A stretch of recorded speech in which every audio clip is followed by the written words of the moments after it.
Joshua chapter 4 is the story of Israel, and as they were approaching the promised land to cross over the river Jordan into the land that they were to inhabit, their task was to defeat their enemies, and after they defeated all their enemies, then they were to live there. And they had just finished wandering 40 years in the wilderness after they were delivered out of the bondage of Egypt, and it was a miraculous crossing in that God performed a miracle by cutting off the waters of the river Jordan the same way he did when they crossed the Red Sea. You remember when they left Egypt, they got to the Red Sea, Pharaoh's army chasing them, they didn't know what to do. God performed a miracle, parted the waters, they crossed the Red Sea on dry land, and when Pharaoh's army chased after them, the waters came crashing back and drowned all of those enemies that were chasing them.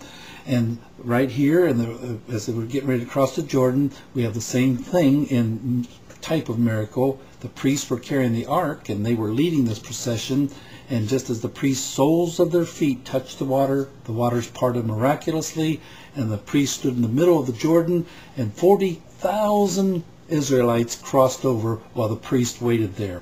And the core of this chapter, chapter 4, is about God's instructions when he commanded 12 men, that was one for each tribe of Israel, there's 12 tribes of Israel, to take a stone, each of them, out of the riverbed, and to carry this stone on their shoulder. Now, it wasn't a small stone like you could carry in your hand or maybe stick in your pocket, because to carry on your shoulder, I think it was a rather small boulder, maybe 100 pounds or more, or however strong the guy was to be able to carry it.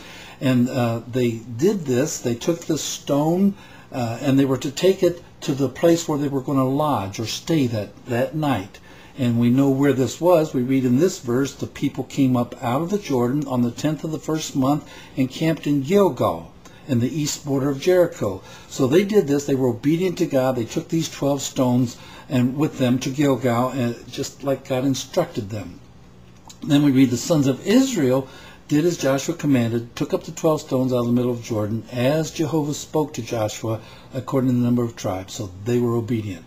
We go on to read that even the 12 stones Joshua lifted up in the middle of Jordan, in the place where the feet of the priest who carried the Ark of the Covenant stood, and they are there to this day. So Joshua apparently joined these men on their strange mission, and while they were wrenching these great stones from the riverbed and carrying them on their shoulders, Joshua set up another pile of 12 stones right in the riverbed at the precise spot where the priest's feet stood as the people passed over.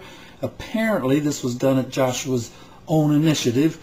We're not real sure. There's no instructions for him to do this, but at any rate, he apparently was expressing his desire to have a personal reminder of God's faithfulness in the very beginning of this conquest of the land of Canaan. And then God told them the reason for this. He said, so that this may be a sign to you when your sons ask in time to come, saying, what do these stones mean? See, they didn't ask, why did you put the stones up? They knew what stones were. Actually, the erection of these cairns, or huge piles of stone as monuments of some remarkable incident or happening or event, were very common among all people back in those days, especially in the early and rude periods of their history. And they were established means. This was a way to perpetuate the memory of some significant or important transaction. And they were set up as monuments. They were simple. There was no inscription. There were no carvings, no elaborate memorial. It was just a pile of rocks, stones, small boulders. And similar was this purpose here, that they were contemplating the conveyance of these 12 stones to Gilgal, and it was so that it might be a standing record of what God had done in this miracle that took place. And God says, then you shall answer them when your children say, what's these stones mean? You shall answer them and say, the waters of Jordan were cut off before the Ark of the Covenant of Jehovah. When it passed over Jordan, the waters of Jordan were cut off, and these stones shall be for a memorial to the sons of Israel forever. And as I thought about this story in chapter 4 of Joshua, I did what I usually do when I'm studying a passage of the Bible. I asked myself, so what? So what that there was a big pile of rocks taken out of this river and taken to Gilgal? What's the practical teaching for me, Lord? What are you trying to show me personally in this? I know it's an Old Testament story, but is there some teaching or truth or application I can get out of this that will help me in my life today? And the light came on. By the way, it took me almost 3 weeks to finally see this. I don't know what my block was, but I kept reading and rereading and read a lot of commentaries and didn't, quote, get any, I mean, I got stuff out of it, but nothing that seemed to really grip me. And then the light came on when I looked up in my Hebrew dictionary, Strong's Concordance, plus it has little meanings. I looked up the word memorial, and it was a simple definition. The word in the Hebrew is zikron, and it means a memento, or a memorable thing, a day or a writing. In other words, a memorial or a record. And the word that immediately came to mind as I read memorable was the opposite of that word, forget. And that seemed to just open up a flood of thoughts regarding how easy it is for us to forget God in our lives. And throughout the Old Testament, there are just countless verses that speak of how the children of Israel forgot God. He even had warned them before this about forgetting. Back in Deuteronomy, we read, "Only take heed to yourself and keep your souls carefully, lest you forget the things which your eyes have seen, and lest they depart from your heart all the days of your life, but teach them to your sons and your sons' sons." And the same here in Joshua. They were to teach their children that this was a memorial. Now, I think there was kind of like a threefold purpose in this. The first was to teach your children. This was an opportunity for them to teach children spiritual things. He spoke to the sons of Israel, saying, "When your sons ask their fathers in time to come, saying, 'What do these stones mean?' then you shall let your sons know," saying, "Israel came over this Jordan on dry land." And he went on to explain that. And I think it's also, though, a little broader than that. It was as a witness to everyone who speaks, which actually speaks of reaching the whole world.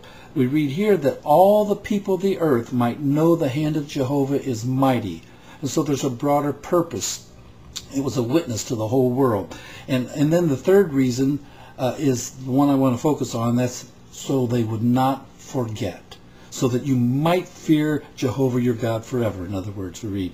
Now, the practical teaching for us today, as Christians, Paul has taught that events of the Exodus, the word Exodus means that's Egypt, when they left Egypt, and the conquest, that's when they entered Canaan, they're meaningful for us. And we read in this passage here, in the last verse of these 11 verses, these things happened to them as examples, and it is written for our warning, on whom the ends of the world have come. That's you and me.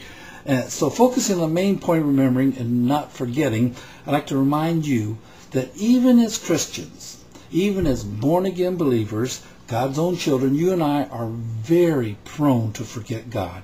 And I think we need a memorial in our lives to remind us of God, to remind us of what He did for us at Calvary, to remind us of His promises to us, of His faithfulness to us. We need a memorial so we don't forget Him. Some of you might be thinking, "Oh, I don't forget God. I remember Him every day. I always remember what He's done for me." Well, my friend, I'm here to tell you that you are prone to and have probably, or if not, you will forget God at some points in your life.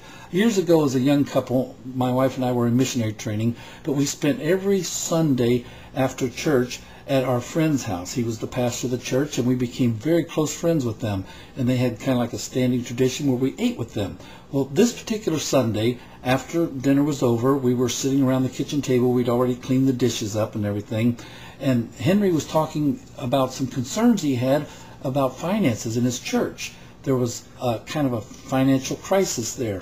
And as he talked about this, my wife, Donna, said, "Well, Henry, I have a very rich father." And Henry stopped, and he looked up at her, and then he kind of said, "Oh, really?" He said, "You think he'd be interested in helping us with our problem?" And she said, "Sure. He owns the cattle on 1,000 hills." And she was quoting from the book of Psalm. And as soon as she said that, Henry stopped, and he first turned white, and then he turned red, kind of like he was embarrassed.